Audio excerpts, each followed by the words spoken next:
Hello everyone, कैसे आप लोग? उम्मीद है अच्छे होंगे। तो आज मैं लेकर के आया हूं आप लोगों के लिए रासायनिक सूत्र, यानी कि आपका बार बार बोर्ड परीक्षा में पूछा जाता है बच्चों कि चीनी का रासायनिक सूत्र क्या होता है, ग्लूकोज का रासायनिक सूत्र क्या होता है, H2SO4 यानी कि सल्फ्यूरिक अम्ल का फॉर्मूला क्या होता है। इस प्रकार से बार बार आपका क्वेश्चन पूछा जाता है। इसलिए इस ट्रेंड को देखते हुए, इस ट्रेडिशन को देखते हुए मैं यहाँ पर बहुत सारे सूत्र को यहाँ पर लिख दिया हूँ बच्चों। ज़्यादा नहीं है, स्पेशली रूप से ज़्यादा आपका 15 होगा आई थिंक। तो इन सबको आप लोग को अपने कॉपी में नोट डाउन कर लेना है। आप लोग सबसे पहले इसका स्क्रीनशॉट खींच लिए अच्छी तरह से, ताकि सारा फॉर्मूला जो है आपका आ जाए। ठीक है, यहाँ पर क्या करना है, आप लोगों को इन सबको अच्छी तरह से याद कर लेना है और इससे आउट आप लोग को कोई फॉर्मूला भी याद नहीं करनी है। ठीक है, मैं यहाँ पर उन सारे फॉर्मूला को दिया हूँ जो क्वेश्चन आपका पूछा गया है या फिर आने की संभावना है आने वाले साल में, इसलिए ये बहुत ही ज़्यादा इंपॉर्टेंट है। इससे आउट आप लोग को नहीं पढ़नी है। पहला है आपका CNG यानी कि मीथेन। मीथेन का फॉर्मूला क्या होता है? CH4। और क्वेश्चन पूछा गया था आपका बोर्ड परीक्षा में कि CNG में किसका प्रयोग किया जाता है, किस गैस का प्रयोग किया जाता है। तो स्पेशली रूप से वहां पर आपका CH4 यानी कि मीथेन का प्रयोग किया जाता है। CNG का अगर फुल फॉर्म आपको लिखनी है तो लिख लो कंप्रेस्ड नेचुरल गैस। ठीक है, दूसरा है आपका इथेन। तो इथेन का फॉर्मूला होता है C2H6, कार्बन की 2 परमाणु, हाइड्रोजन 6, तो C2H6। उसी प्रकार से प्रोपेन का C3H8, ब्यूटेन का C4H10। इस प्रकार से आपका लगातार चलेगा। लेकिन आप लोगों को याद रखना है, ये क्वेश्चन आपका पूछा गया था कि LPG में कौन कौन से जो है यौगिक पाए जाते हैं। तो LPG में जो है आपका C2H6, C3H8, C4H10 यानी इथेन, प्रोपेन, ब्यूटेन पाया जाता है। LPG का फुल फॉर्म होता है लिक्विफाइड पेट्रोलियम गैस। लेकिन अगर आपका क्वेश्चन आ जाए कि LPG में मुख्य रूप से कौन सा अवयव मौजूद रहता है, तो मुख्य रूप से जो है आपका 80% के करीब ब्यूटेन रहता है। कौन सा? ब्यूटेन रहता है। ठीक है, तो ये याद रखना है आप लोगों को। अगला है आपका जल। तो इसका तो आप लोग जानते ही होंगे क्योंकि जल ही जीवन है। तो जल का जो फॉर्मूला होता है, रासायनिक सूत्र जो होता है वो है H2O। 2015 में क्वेश्चन पूछा गया था कि चीनी का रासायनिक सूत्र क्या होता है। तो चीनी का जो रासायनिक सूत्र होता है वो C12H22O11। ठीक है, याद रखिएगा अच्छी तरह से। ये क्वेश्चन आने की संभावना है क्योंकि 2015 में पूछा गया क्वेश्चन है, तो 6-7 साल से नहीं आया है, हो सकता है कि ये प्रश्न आपका दोहरा जाए। ठीक है, अगला है आपका सल्फ्यूरिक अम्ल। सल्फ्यूरिक अम्ल का होता है H2SO4। ये भी प्रश्न आपका 2015 में पूछा गया था, लेकिन एक बार जो है ये क्वेश्चन को थोड़ा सा घुमा दिया था। प्रश्न वहां पर पूछ दिया था कि बैटरी अम्ल का सूत्र क्या होता है। तो बैटरी अम्ल बच्चों, सल्फ्यूरिक अम्ल को ही बैटरी अम्ल बुलाया जाता है, तो उसका भी फॉर्मूला H2SO4 ही होगा। और एक बार ऐसा कर दिया था बच्चों कि गंधक अम्ल का सूत्र क्या होता है। तो आप लोग को मालूम होना चाहिए जो गंधक जो अम्ल है H2SO4 को ही गंधक अम्ल बुलाया जाता है। ठीक है, सल्फ्यूरिक अम्ल को ही गंधक अम्ल बुलाया जाता है। अब गंधक अम्ल इसको क्यों कहा जाता है, तो आप लोग को ध्यान रखना है। हम लोग जानते हैं सल्फर को गंधक बुलाया जाता है। क्या बुलाता है? सल्फर को गंधक। अब देखिए यहाँ पर सल्फर है, यहाँ पर क्या है ना, देखो यहाँ पर सल्फर है S, तो इस सल्फर की वजह से, इस गंधक की वजह से इसको गंधक अम्ल भी बोला जाता है। ठीक है, अगला है आपका कि हाइड्रोक्लोरिक अम्ल। हाइड्रोक्लोरिक अम्ल आपका क्वेश्चन नहीं पूछा गया है, हो सकता है ये क्वेश्चन आपका आ जाए। तो हाइड्रोक्लोरिक अम्ल का जो फॉर्मूला होता है वो है आपका HCl। ठीक है, 2021 2022 दो बार ये प्रश्न आपका पूछा हुआ है कि भुजा हुआ चूना, उसका फॉर्मूला क्या होता है, रासायनिक सूत्र क्या होता है। तो भुजा हुआ जो चूना है इसका जो रासायनिक सूत्र होता है वो है CaOH2। CaOH2। इसको अगर पढ़ के सुना है तो बोला जाएगा कैल्शियम हाइड्रोक्साइड। Calcium hydroxide. अगर आपका क्वेश्चन आ जाए CaOH2 क्या है, अम्ल है या क्षार है, तो आप लोग आसानी से लिख देंगे क्योंकि यहाँ पर OH आ रहा है बच्चों, और हम लोग जानते हैं जब किसी फॉर्मूला में OH आ गया तो वो 100% क्षार होगा। तो यहाँ पर कौन सा हो जाएगा, ये CaOH2 क्षार होगा। ठीक है, अगला है आपका मेथोनिक अम्ल। बहुत ही इंपॉर्टेंट है, मैंने इससे पहले भी बताया था आपको। मेथोनिक अम्ल बहुत बार पूछा गया क्वेश्चन है आपका। चींटी के डंक में कौन सा अम्ल पाया जाता है? मेथोनिक अम्ल। नेटल के डंक में कौन सा अम्ल पाया जाता है? मेथोनिक अम्ल। मधुमक्खी के डंक में कौन सा अम्ल पाया जाता है? मेथोनिक अम्ल। ये तीनों प्रश्न आपका पूछा हुआ है और मैंने पिछले जो है अम्ल में बताया था आप लोगों को। वहां पर मैंने स्पेशली रूप से 11 या 12 अम्लों को लिखाया था आप लोगों को बाज़ाब्ता। नहीं देखें तो देख लीजिए, वहां पर वो भी क्वेश्चन आपका बहुत ही इंपॉर्टेंट था। तो मेथोनिक अम्ल का सूत्र होता है HCOOH।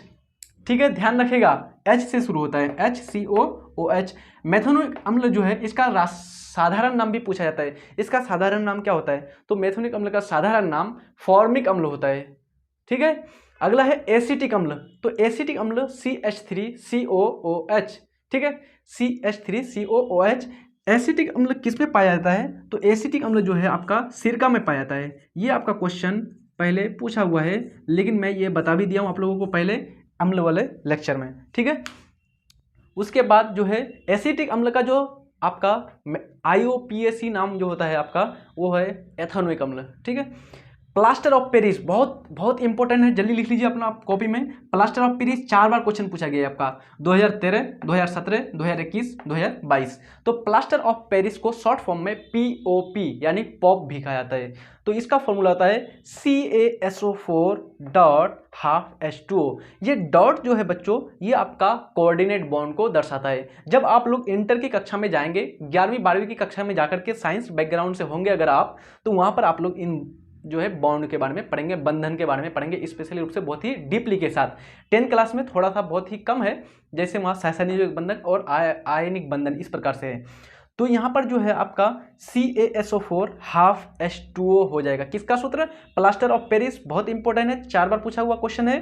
तो अगर इसका पढ़ा जाएगा बच्चों, तो कैल्शियम सल्फेट, इसका रासायनिक नाम होता है कैल्शियम सल्फेट हेमीहाइड्रेट। आधा को हेमी भी बुलाया जाता है और आधा को हाफ भी बुलाया जाता है।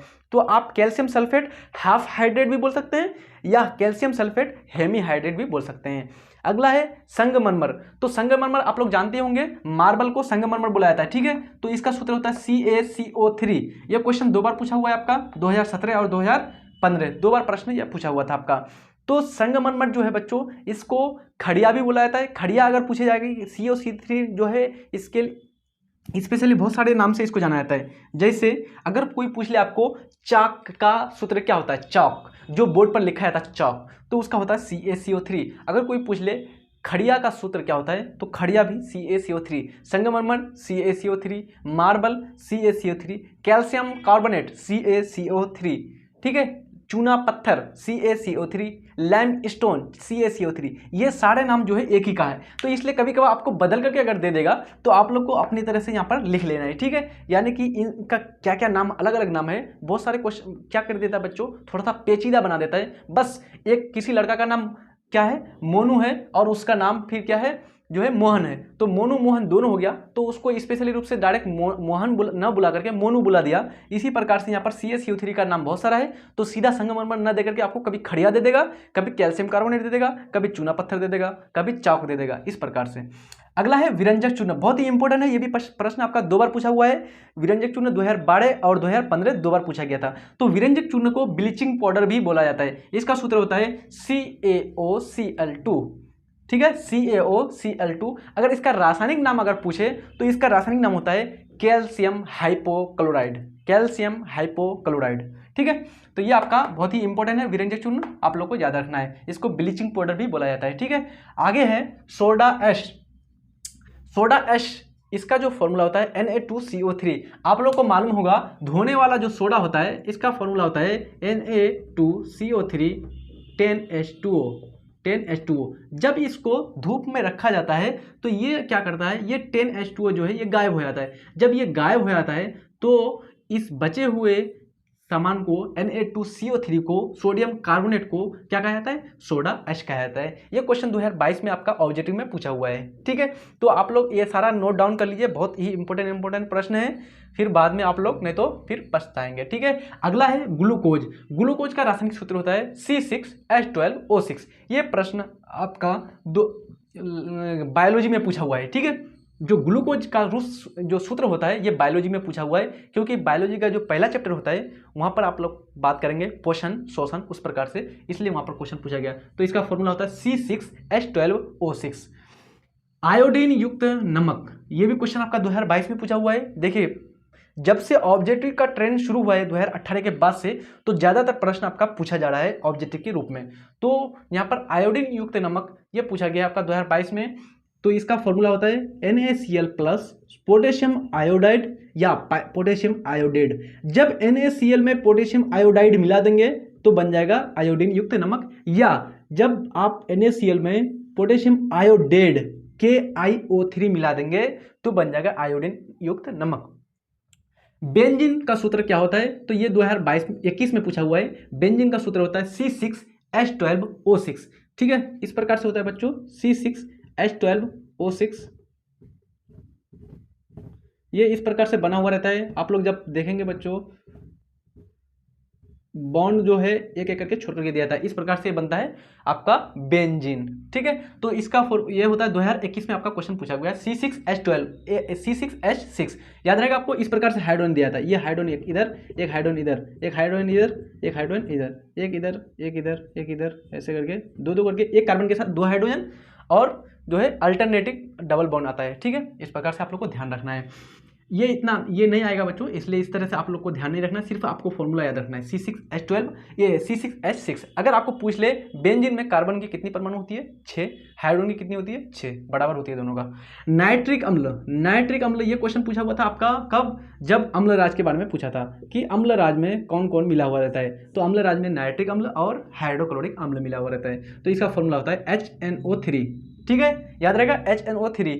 साधारण नमक, ये तो आप लोग को मालूम ही होगा, साधारण नमक डेली यूज करते हैं, NaCl, सोडियम क्लोराइड भी बोला जाता है इसको, रासायनिक नाम सोडियम क्लोराइड। बहुत ही इंपॉर्टेंट है, 4 नंबर में 4 अंक के लिए पूछा गया है, 2 बार पूछा गया क्वेश्चन है यहाँ से। 2017 में भी पूछा था, 2020 में भी पूछा था, सेम टू सेम उतार दिया था। क्वेश्चन क्या था, बस ऐसे दे दिया था, ये 5 आपका जो है नाम दे दिया था और उसके सामने जो है मैच करने के लिए दे दिया था कि कौन किससे मैच करेगा। तो मैं यहाँ पर मैच करके दे दिया, यहाँ पर आप लोगों को लिखने की कोई ज़रूरत नहीं है। ठीक है, मतलब कि इस प्रकार से आप लोगों को बेकिंग सोडा का जो सूत्र होता है वो होता है sodium bicarbonate, NaHCO3, sodium carbonate. ठीक है, धोने का सोडा इसका होता है Na2CO3.10H2O। ठीक है, गलोवर लवण इसका होता है सोडियम सल्फेट डेकाहाइड्रेट, यानी Na2SO4 10H2O। 10 को बोला जाता है डेका, तो 10 को जब डेका बोला जाता है और जल को बोलता है बच्चों रासायनिक, मतलब कि इसमें भाषा में हाइड्रेट, और SO4 को सल्फेट, और सोडियम तो सोडियम ही है, सोडियम सल्फेट डेकाहाइड्रेट।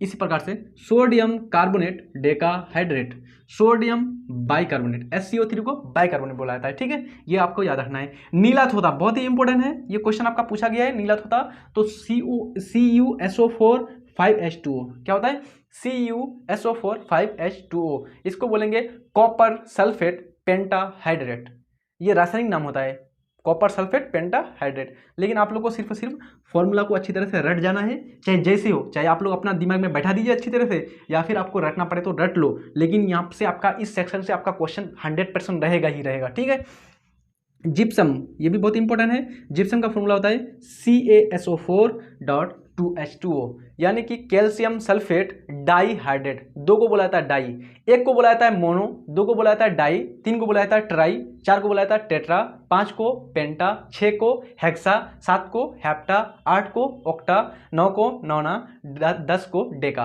तो 10 तक आप लोग को याद रखना है, डेका तक। ठीक है, तो इस प्रकार से यहाँ से ये 5 प्रश्न आपका आया हुआ है 4 नंबरिया में। ठीक है, इसलिए आप लोगों को जब तक अच्छा सा मालूम नहीं रहेगा सूत्र, तो आप लोग मैच नहीं कर सकते हैं। ठीक है, तो ये सारे आप लोगों का इंपॉर्टेंट फॉर्मूला था केमिस्ट्री का। आई थिंक अच्छी तरह से आप लोगों को समझ में आ गया होगा।